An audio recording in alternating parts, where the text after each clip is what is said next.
And Senator, what specific measures are in place to... Sorry to interrupt. Please go ahead.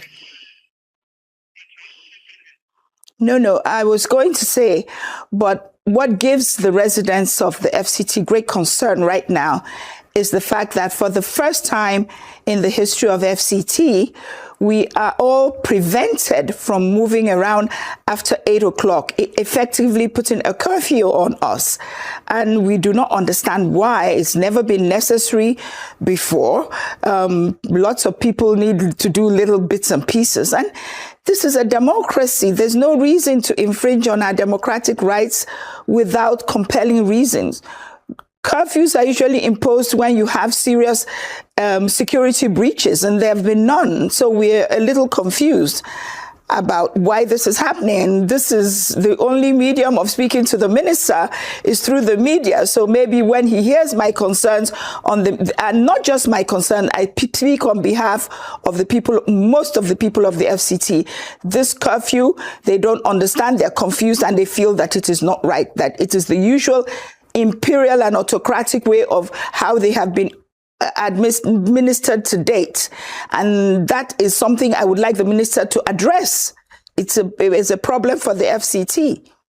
Fair enough. And we know that there are measures in place to ensure the safety of voters and electoral officials across the 6 area councils. You've expressed that this curfew is not very comfortable. Are you aware of any other efforts in place to ensure the safety of voters and electoral officials? Yes, I mean, hundreds and hundreds of policemen have come out, more than we've ever seen in any local government election. That should be enough. If you put them all out on the streets tomorrow, it would look like we're in a state of war. That's still fine. But why we cannot move around the evening before is what we do not understand. All right, Senator, are you confident that INEC is fully ready to conduct a free, fair and credible elections in Abuja? Well, all I can say is that I hope that INEC is ready for the free, fair elections. FCT is FCT. And we have a lot of observers, embassies, enlightened electorate. So chances are, and that's the reason that the curfew bothers us, is because why is it necessary? Maybe there's some nefarious activities that need to take place the evening before, why people cannot be on the streets. But other than that, I think everything is fine, ready for the elections, but we really, really object to that curfew. It's totally unnecessary and an infringement on our rights. Could you speak on the mechanisms that exist to prevent vote buying, intimidation, or manipulation at the polling units? Usually, if you look at, especially let's take AMAC, which is my local government, the electorate are mostly civil servants, educated people like me and you, and not very amenable to vote buying. Maybe if you go to the interior possibly. So this local government that has 50% of Abuja's votes, it has always been difficult to buy their votes, always, in every election. And if you look at the records, it will show that that's the way it's always been. Indeed, Senator. Now, given... everybody's prepared, all the parties are all ready. All right. Sorry, continue. Okay, right. I was going to ask, given concerns about voter apathy in local government elections over time, so what message do you have for residents of the FCT? Well, I think it would be fairly true to say that this particular election will see a much larger voter turnout than we usually see, for many, many, many reasons, which I won't go into now.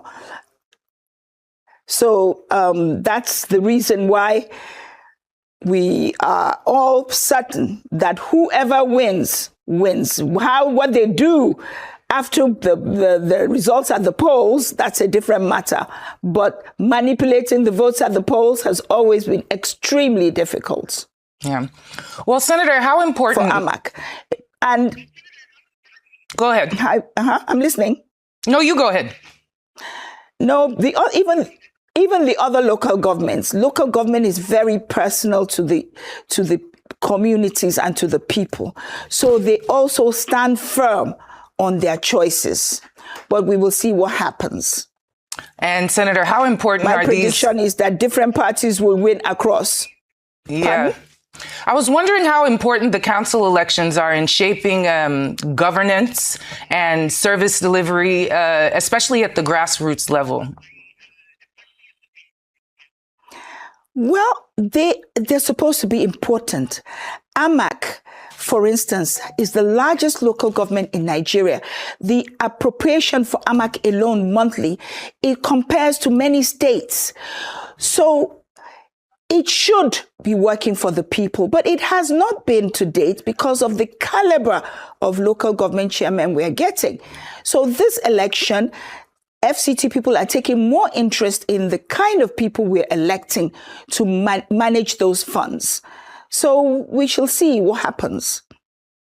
And Senator, earlier you mentioned the how difficult it is to invoke vote buying in parts of the FCT when it comes to elections such as this. But what role should security agencies play, and how do we ensure that they remain neutral, you think?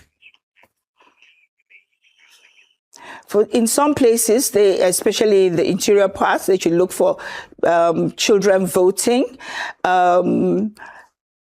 Also, manipulations at the collation centers. Those are the places where you can actually fiddle with the votes a little bit. But generally, at the polling units, Abuja voters are very, very protective of their votes. And for a lot of especially Amakambwari, it's very difficult to actually manipulate at the polling units. You can probably try and buy agents, but not this time around. This election is very, very important to FCT. We're taking it personally. And so it's fine. It should be all right. But the locking us all up away at 8 p.m., that is a problem. And really the main reason I came out here is to convey that message to the Minister of FCT and to the government that this is a democracy. We are not in a state of war. We are just only going to vote for local governments. And I don't see why all of this is necessary. Thank you.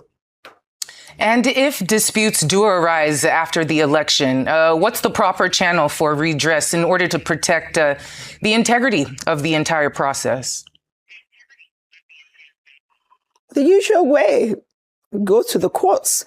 But we also have started to lose trust in the judiciary. So I cannot tell you what each area council decides to do. In some area councils, they're pretty vocal and aggressive about protecting their votes.